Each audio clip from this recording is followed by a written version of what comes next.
Okay.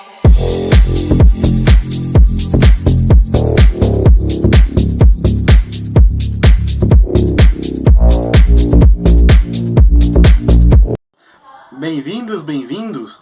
Vocês pediram, vocês votaram, e aqui estamos nós para um vídeo de adaptação do que foi o primeiro texto lançado no Ciência nas HQs.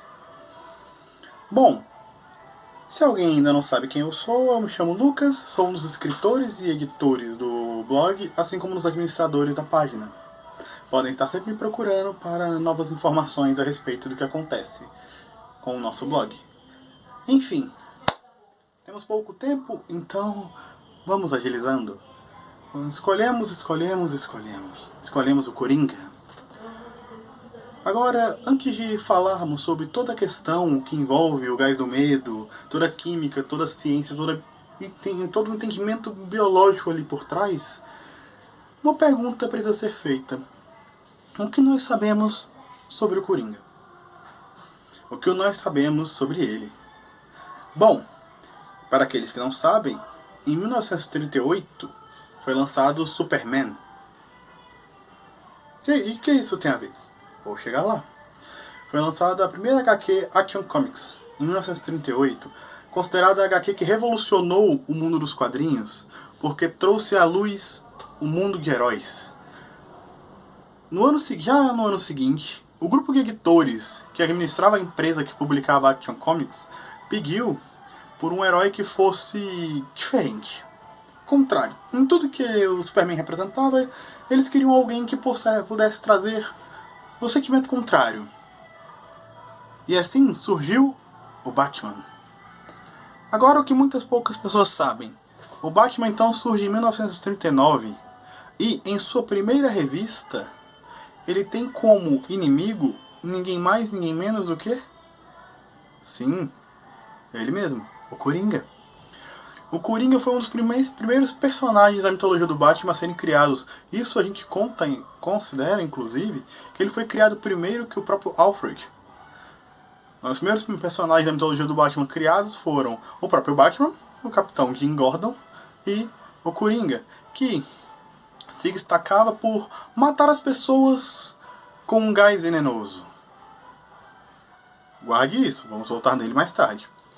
Bom, o problema foi que a ideia do Coringa, o personagem, não agradou muito aos editores. Então ele foi criado para durar uma única edição. Apenas aquela edição em que ele aparece. Ele é morto ao final da história. Porém, quando ela foi lançada, o sucesso do personagem foi tão grande que a editora lançou uma reimpressão modificando o final, em que ele termina vivo, para que eles pudessem continuar aproveitando do personagem. Dito isso, quase mais de 80 anos depois, aqui estamos nós falando desse personagem que lá em 1939 pensaram que poderia ser descartável, e hoje percebemos que não. A mitologia do Batman ela cresce e é enriquecida, mas ele continua sempre presente. Sua rivalidade com o Homem-Morcego é uma coisa tão grande nas histórias que o número de vítimas ou de situações que o Coringa criou são incalculáveis. Mas sabe-se, por exemplo, que ele é responsável por ter deixado paraplégica Bárbara Gordon, primeira Batgirl, por ter matado o segundo Robin e o segundo Capuz Vermelho, no caso, também, Jason Todd. Temos ali outras atrocidades cometidas contra membros, né, desse grupo que compõe a Bat-família. Vários deles sofreram já nas mãos desse personagem muitas atrocidades inomináveis. Prova disso é que no próprio Piada Mortal, depois de atirar na sua filha, ele pega o Gordon e inicia todo um processo de tortura mental em relação a ele. Então, assim, o Coringa ele se tornou um personagem que sinônimo da loucura, da insanidade total, um caos que passa e leva tudo para o que a gente passa. Especialmente pela questão dele não ter um objetivo fixo, uma coisa, ele não é como os outros. E assim, nós podemos começar a analisar então agora aquela que é a principal arma do personagem. O Coringa já matou as pessoas de diversas formas possíveis. Tudo aquilo que é possível de ser utilizado, e às vezes até o que não era para ser, foi utilizado para matar. Mas sua principal arma sempre foi o gás do riso. E aí sempre veio aquela composição. O que causa isso? O que causa aquela reação? Seria possível isso acontecer na vida real? Seria possível a gente ter um gás do riso na vida real? Bom, eu lhes respondo. Ou melhor, a DC Comics nos responde. Porque ela deu essa resposta em 2010. Onde foi nos dito que o gás do riso ele era formado por uma combinação de certas substâncias. Entre elas nós podemos citar óxido nitroso, metafetamina, êxtase, estricnina e cianeto. E como essas 5 coisas se combinam? Vamos analisar então rapidamente cada uma delas. O óxido nitroso é conhecido como gás do riso. Tanto que por muitos anos teorizava-se que era o óxido nitroso que estava sendo utilizado. Ele atua nas regiões do cérebro produzindo dopamina. Ele meio que te deixa bem deprimido. Seu cérebro então produz mais dopamina para você ficar alegre.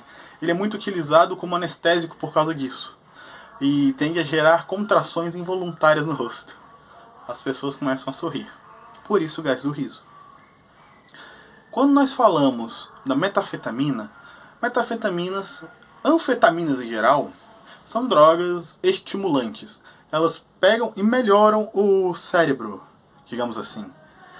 Ou fazem você pensar que você está aprimorando seu comportamento, sua inteligência, mas, por outro lado, eles também diminuem a pressão das suas artérias, gerando riscos de taquicardias e possivelmente um infarto.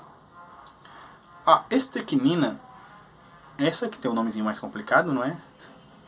É uma semente, ela é retirada de uma semente, que geralmente você encontra em plantas que vivem no norte da Ásia ou na Austrália.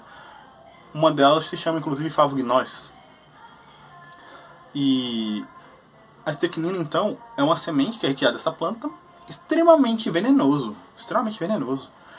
Você, em contato com aquilo, ela causa convulsões, dificuldades respiratórias, vômitos, espasmos involuntários, contrações involuntárias musculares. Também causa, e podendo causar, se não tratado imediatamente, infartos e parada cardíaca. Pouca coisa, né? Bom, ainda temos também o cianeto. O cianeto é outra coisa engraçada. O cianeto é um gás que está presente aqui e ali, em todo canto que nós percebemos, né? Nós respiramos isso, ele está ao nosso redor. Nós comemos. Você comer mandioca, você acaba absorvendo pequenas quantidades de cianeto. Só que o cianeto em excesso é extremamente tóxico e causa paradas cardíacas, arritmias e convulsões imediatas, podendo ter até desmaios nesse processo. Então, você antes de ser intoxicado por cianeto, você tem uma morte extremamente rápida e eficaz. E por último, nós temos o êxtase.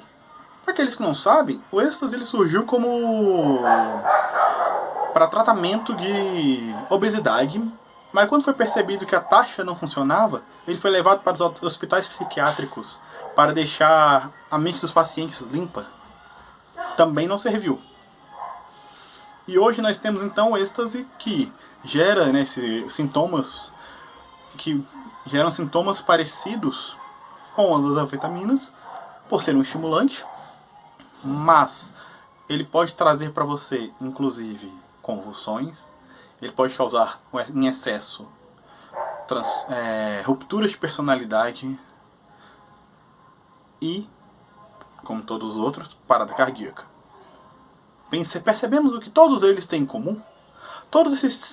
Essas cinco substâncias são letais por si só, em menor ou maior quantidade cada uma delas, nas suas respectivas proporções. Mas todas elas têm efeitos negativos. E todas elas geram... Nós temos aqui 3 sintomas em comum aparecendo. O primeiro deles, contrações musculares. Você vê que uma boa parte deles gera essa contração muscular. Então, uma pessoa que começa a induzida a rir pelo gás do sono, pelo gás do riso, pelo gás do riso, que começa a rir, ela fica com aquele sorriso preso no rosto por causa das contrações musculares geradas pelo uso das outras drogas que impedem ela de parar. Então você morre sorrindo, você ri até morrer. E por que você ri até morrer? Porque você entra num estado de agitação e de euforia, gerado pelo êxtase, pela metanfetamina, onde você está ali eufórico, o seu coração dispara, a pressão das suas artérias diminui e você tem uma parada cardíaca que é acentuada ainda por todos os outros elementos que eu comentei aqui, todas as substâncias que eu comentei aqui. Então percebemos que o gás do riso, ele pode matar. E a combinação é sim plausível nesse sentido, analisando somente esses aspectos. E mais uma coisa que nós percebemos ainda, que o Coringa, além de não é de todo lunático, não é de todo sádico, pois ele precisa ter um bom nível de conhecimento químico para poder entender e manusear cada uma dessas substâncias sem que ele próprio fosse contaminado por elas. Bom, nós ficamos por aqui. Eu espero que vocês tenham gostado e nos vemos no próximo vídeo.